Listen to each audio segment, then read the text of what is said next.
all 50, every single one of them. In our first week in office, we set records, taking over 350 executive actions. That's not been done before. And it has reportedly been the single most effective opening week of any presidency in history. And we want to keep it that way. We want to keep it going.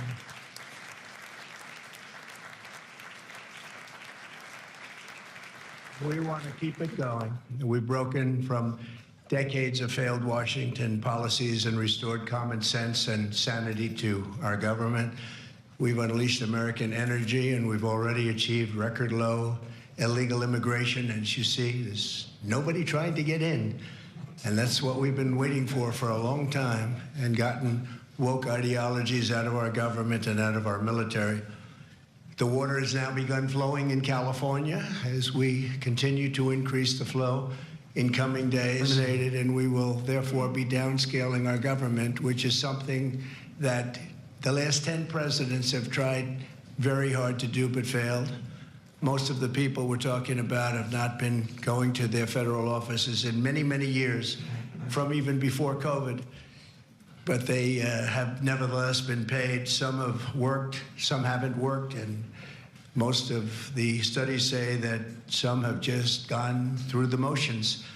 We may ask these people to prove that they didn't have another job during their so-called employment with the United States of America, because if they did, that would be unlawful, as you understand. A lot of people are getting paychecks, but they're actually working other jobs, so they'll have to prove that to us that they weren't. In any event, we're requiring them to show up to work or be terminated. We think a very substantial number of people will not show up to work, and therefore our government will get smaller and more efficient, and that's what we've been looking to do for many, many decades, frankly. Nobody's seen anything like that, and I've also taken strong action to regain control of the Washington bureaucracy. Just for clarification purposes, because it was incorrectly reported yesterday, we have informed the federal workforce, which they've looked to do for many years, that if they're working for the federal government, they must show up to the office on time and on schedule. We don't want them.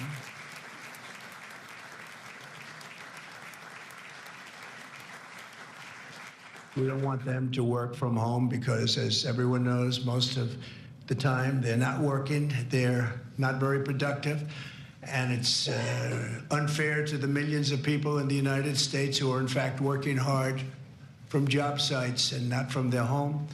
As federal employees, they must meet a high standard. They're representing our government, they're representing our country. If they don't agree by February 6th to show up back to work in their office, they will be terminated.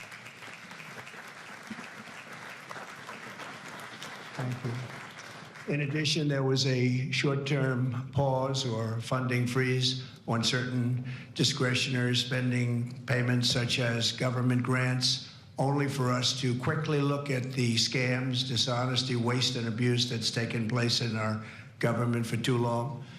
As was explicitly stated, this in no way affected Social Security, Medicare, Medicaid, or other entitlements that Americans depend on. I've made abundantly clear from the very first day that I ran from office, that was a long time ago now, that's 2015. If you think about it, I announced in 2015 and we won in 2016. We did very well in 2020, but we did really well just recently. And I'm restating right now to correct any confusion that the media has purposely and somehow, for whatever reason, created Social Security, Medicare, Medicaid have not been affected by any action we're taking in any way, shape, or form. We are merely looking at parts of the big bureaucracy where there has been tremendous waste and fraud and abuse.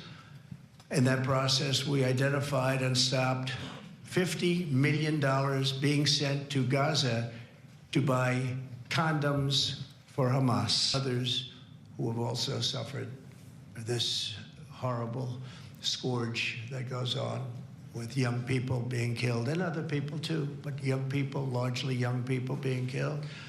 Thank you to Scott Root, the father of Sarah Root, killed at 21 years of age. Think of that, 21 by an illegal alien, shouldn't have been in our country, would have never been in our country if we were here. What a sad thing. To each of these angel families, we love you and we stand in awe of your courage and your strength. It's the toughest thing anybody has to go through. Many of the angel families here today were betrayed by the last administration and with this heartless and foolish and really very, very arrogant and very, very dumb policies. Policies that aren't even policies. Open border, can you imagine? When I heard open border, I said, oh, that's terrible. They're going to release their prisons all over the world. They're going to release their prisons into our country. That's exactly what happened. Patty is joined by Rachel's brother, Michael, Rachel's daughter, Clementine, and sister-in-law, Shannon. Thank you all for being here. We appreciate it very much. Thank you very much. Thank you.